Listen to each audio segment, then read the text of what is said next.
Hey pre-meds. In this video, I'm going to be covering my impressions of the CARs on the new AAMC practice exam that was just released a few days ago. So I took this exam in real setting and I was tired for CARs, like I think most students are, so I thought my impressions were actually pretty representative of how many students feel going into this section.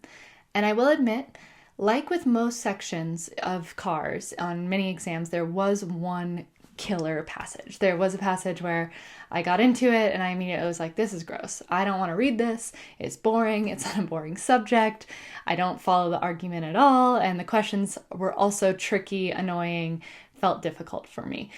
So I will prepare you for one hard passage. I think that's pretty typical. There's always that one or two hard passages that a lot of students find very tricky, both in terms of reading and answering the questions. This was a 7-question passage, so I think part of the difficulty was just getting through 7 questions and doing it in a way that was effective for me. So for me, I remembered my strategy about halfway through, remembered to do my easy questions for that particular passage first, and then go back to the trickier questions after having worked with the passage a little bit, and that helped a lot.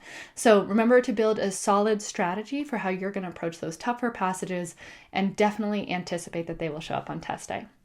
In terms of the overview, here's actually a graph of the word count for each passage and in parentheses the number of paragraphs. As you can see, it was super consistent. All right, they were all between 550 and 600 words.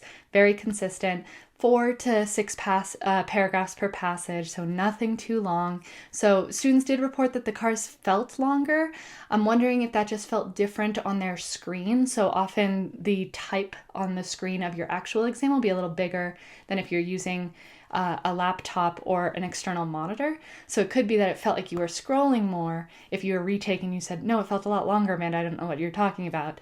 And so practicing with the exact resolution that the actual exam will give you, and I can link that at the bottom of this video, that can be very helpful in terms of feeling the length of the passages and feeling comfortable moving through paragraph by paragraph. So that's just kind of my feedback is, at least from this exam, what students said about passages being longer, I think this one actually felt a little shorter than average. They can go up to 700 words, and we didn't even cross the 600 mark on this exam. So take that for what you will.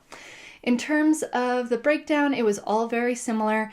Most of the questions were out of the 3 categories: foundations, reasoning beyond the text, and reasoning within the text.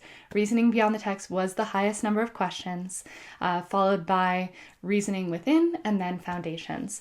The reasoning beyond the text, and I mentioned this in my overview, a lot of them did feel like they were more accept questions. So all of the following would be situations that the author would agree with, except than usual. Usually there's only a couple accept questions or not questions on a CAR section, and I felt like there was probably like 8 to 10 on this one. So again, being comfortable flipping that mindset around 3 things that are true and 1 thing that's not for test day. Finally, the last thing with CARs is I was noticing that as I was going through it, it was really important for me to identify names if they showed up on the section. So many of the passages did include proper nouns and names, and highlighting them was a key strategy for me in quickly getting back to that name because they were tested in questions. So making sure you're highlighting when Robert Frost is mentioned, highlight that so that it's easy for you to access that name when you're asked about it in a question. And finally, and I've said this in my classes, so this is nothing new for students who've been working with me, but really the questions relied on an overall gist, so understanding the main idea and the point why the author's writing this passage, and then the structure was a big part of how I did well on this section. So identifying when claims were being made, when evidence was being provided, when there were rebuttals or counter arguments, that allowed me to very quickly identify what was the most testable out of the passage and what I could kind of skim and ignore. So leaning on that kind of classic structure of a passage and making sure to identify, oh, yep, this is a new claim. Oh, the author's bringing in a different opposing idea, and not spending too much time thinking about what that idea is, right? It's more about identifying that it exists and that it's opposed to the main idea, and you don't need to spend a ton of time really digesting that detail. So I found myself moving relatively quickly through the passages and then spending a little longer on the more complicated question stems. Again, there were some basic questions as well, but there were a few that were chunky, and I was glad I had spent less time in the passage so I could spend more time making sure I understood the questions down. So overall, that was my impression. Other than that, there weren't that many analogy questions. I know that stresses out a lot of students. There was only a small handful of analogy questions and not that many main ideas. There were a lot of details, a lot of beyond the text, bringing in new information, lots of weaken. Which of the following would weaken the author's point? Again, I've put that in the kind of accept category as well.